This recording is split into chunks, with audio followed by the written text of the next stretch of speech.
نحمدہ ونصلی ونسلم علی رسولہ الکریم۔ بسم اللہ الرحمن الرحیم۔ معزز سامعین، امید کرتا ہوں آپ خیریت سے ہوں گے۔ ہماری آج کی ویڈیو استخارہ کے متعلق ہے۔ اس ویڈیو میں چند بیسک چیزیں جس میں استخارہ کیسے کرتے ہیں، استخارہ کی اصل حقیقت کیا ہے، استخارہ کی مختلف اقسام جو آج کل چل رہی ہیں ان میں کیا حقیقت ہے، اصل کیا ہے۔ آج کل جو لوگ استخارہ کرتے ہیں ان کی شریعت میں کیا حیثیت ہے، کسی سے استخارہ کروانا چاہیے یا نہیں کروانا چاہیے، استخارہ کے لیے نام، والدہ کا نام دینا یہ کیسا ہے، بہت سی چیزیں ہیں انشاءاللہ آج کی ویڈیو میں آپ سے عرض کروں گا۔ سب سے پہلی چیز، استخارہ کی فضیلت کیا ہے۔ حدیث مبارکہ کا مفہوم ہے کہ جس نے استخارہ کیا وہ کبھی نادم نہیں ہوگا، یعنی جس کام کو بھی آپ استخارہ کر کے کریں گے آپ کو اس میں شرمندگی، ندامت نہیں اٹھانی پڑے گی، پریشانی کا سامنا نہیں کرنا پڑے گا۔ اور یہ دیکھا ہے کہ جب استخارہ کر کے کوئی کام کیا جاتا ہے تو اس میں اگر کوئی مصیبت، پریشانی، تکلیف آنی بھی ہو تو استخارہ کی برکت سے وہ پریشانی دور ہو جاتی ہے، وہ تکلیف تنگی اللہ رب العزت دور فرما دیتے ہیں، اس مشکل کو، مصیبت کو اللہ رب العزت راحت میں تبدیل فرما دیتے ہیں۔ اور صحابہ فرماتے ہیں کہ آقا پاک صلی اللہ علیہ وسلم ہمیں استخارہ کی یوں تعلیم فرمایا کرتے تھے جس طرح ہمیں قرآن پاک کی تعلیم فرمایا کرتے تھے۔ تو استخارہ کے بہت زیادہ فضائل ہیں۔ سب سے بڑا جو ہمیں فائدہ یہ ہے کہ جب ہم استخارہ کر کے کوئی عمل کرتے ہیں تو ہمیں اس میں فائدہ ہوتا ہے، ہمیں ندامت نہیں ہوتی، پریشانی کا سامنا نہیں کرنا پڑتا۔ اب اس میں سب سے پہلی چیز یہ ہے کہ استخارہ کرنا کیسے چاہیے، استخارہ کا اصل طریقہ کیا ہے۔ تو اس میں سب سے آسان اور سب سے بہتر اور اصل طریقہ یہ ہے کہ آپ 2 رکعت نفل استخارہ کی نیت سے پڑھیں، اور نفل کا وقت ظہر کے بعد، مغرب کے بعد، عشاء کے بعد ہے۔ عصر کی نماز کے بعد آپ نفل نماز نہیں پڑھ سکتے۔ فجر کی نماز کا وقت شروع ہونے سے، جب سحری کا وقت ختم ہوتا ہے، فجر کا وقت شروع ہونے سے لے کر طلوع آفتاب کے 10 سے 15 منٹ تک آپ کوئی نفل نماز نہیں پڑھ سکتے۔ دن کو زوال کے وقت آپ نفل نہیں پڑھ سکتے، عصر کی نماز کے بعد آپ نفل نہیں پڑھ سکتے۔ باقی آپ سارا دن جس وقت چاہے پڑھ سکتے ہیں، ظہر سے لے کر عصر تک، مغرب سے لے کر عشاء تک، عشاء سے لے کر فجر تک آپ نفل پڑھ سکتے ہیں استخارہ کی نیت سے۔ 2 نفل استخارہ کی نیت سے آپ پڑھیں۔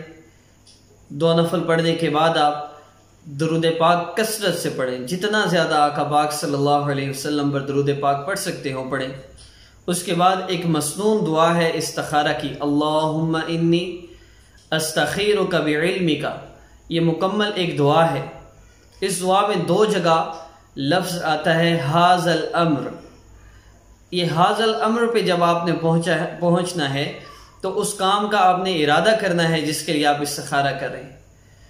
دوبارہ جب ھذا الامر آئے گا تو پھر آپ نے اسی کام کا ارادہ کرنا ہے جس کے لیے آپ استخارہ کر رہے ہیں۔ یہ استخارہ ایک دفعہ کرنے سے آپ کو سمجھ نہ آئے، 2 دفعہ کرنے سمجھ نہ آئے، آپ 3 دن کر لیں، 4 دن کر لیں، 5 دن کر لیں، کم از کم 7 دن تک استخارہ ضرور کریں۔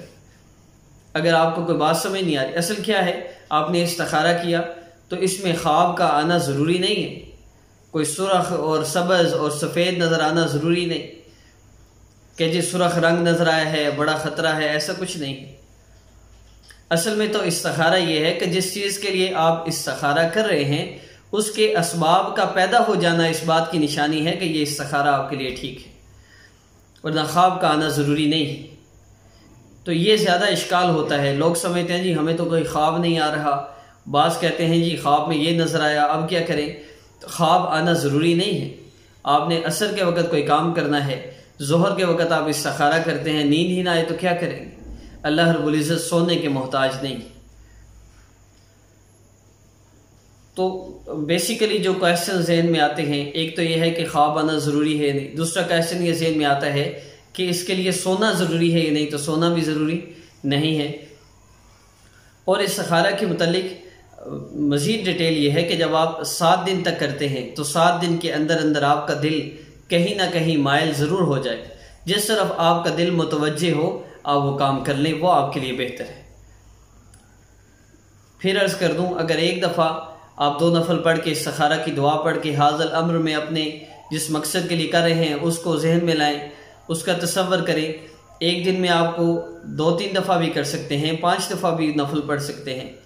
ایک دن میں آپ کا دل مطمئن نہ ہو کسی طرف، دوسرے دن کریں، تیسرے دن کریں، کم از کم 7 دن تک آپ کریں۔ 7 دن کے اندر اندر ضرور آپ کا دل کہیں نہ کہیں مطمئن ہو جائے گا۔ دوسری بات جو میں نے کی، اسباب کا مہیا ہو جانا، یہ بھی استخارہ ہے۔ اس کی میں ایک مثال دوں گا جس سے آپ کو بات آسانی سے سمجھ میں آئے گی۔ اسباب سے کیا مراد ہے؟ آپ استخارہ کر رہے ہیں کہ میرا فلاں جگہ پر رشتہ کرنا ٹھیک ہے یا نہیں، اس کے لیے آپ نے استخارہ کے نفل پڑھے۔ اب جب آپ نے نفل پڑھے ہیں تو استخارہ کیا ہے؟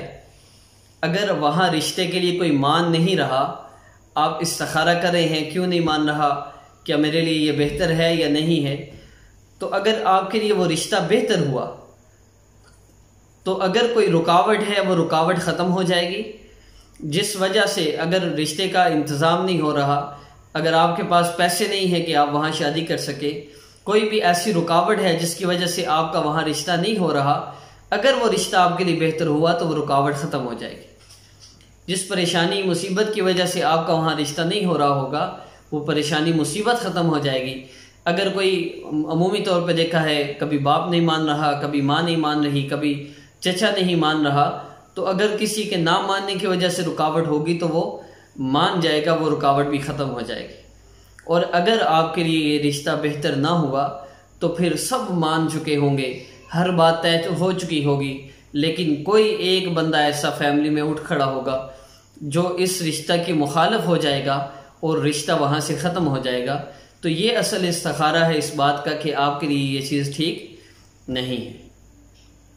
اب استخارہ کے متعلق چند ضروری جو آج کل عوام میں غلط باتیں چل پڑی ہیں۔ سب سے پہلی بات، کسی سے استخارہ کروانا، میں اسے اللہ رب العزت سے بے وفائی سمجھتا ہوں۔ استخارہ کا مطلب ہے اللہ رب العزت سے مشورہ کرنا کہ اللہ کیا یہ چیز میرے لیے بہتر ہے یا نہیں۔ اب آپ دیکھیے، آپ کو، آپ کی بیٹی کو، آپ کی بہن کو، آپ کی والدہ کو آپ سے کوئی چیز مانگنی ہے، وہ آپ کی بجائے کسی غیر سے جا کے کہتی ہے کہ میرے بھائی سے، میرے شوہر سے یہ کہہ دو کہ مجھے اس چیز کی ضرورت ہے۔ وہ بندہ آ کے آپ کو کہتا ہے جی فلاں چیز کی اس کو ضرورت ہے، آپ کو غصہ نہیں آئے گا؟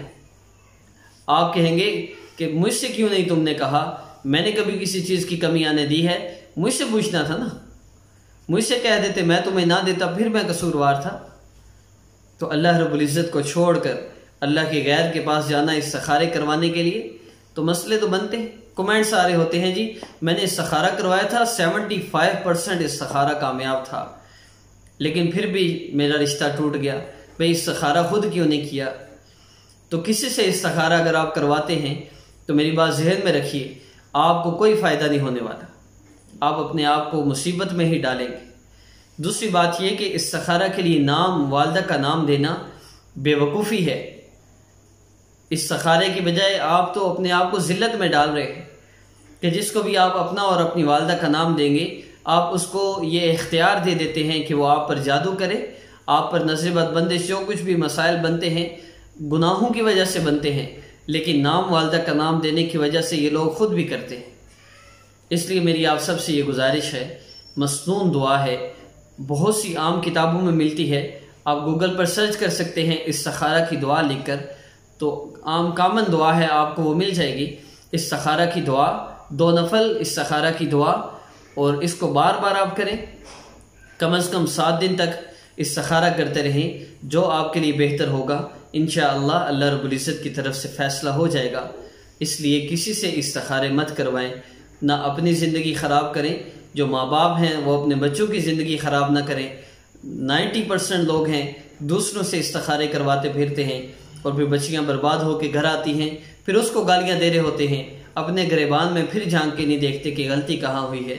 اللہ رب العزت سے دعا ہے کہ اللہ رب العزت ہم سب کو سنت طریقے پر چلنے کی اور مسنون طریقے سے استخارہ کر کے اللہ رب العزت سے اپنے مسائل کو حل کروانے کی توفیق عطا فرمائے۔ وآخر دعوانا ان الحمد للہ رب العالمین۔ السلام علیکم ورحمۃ اللہ۔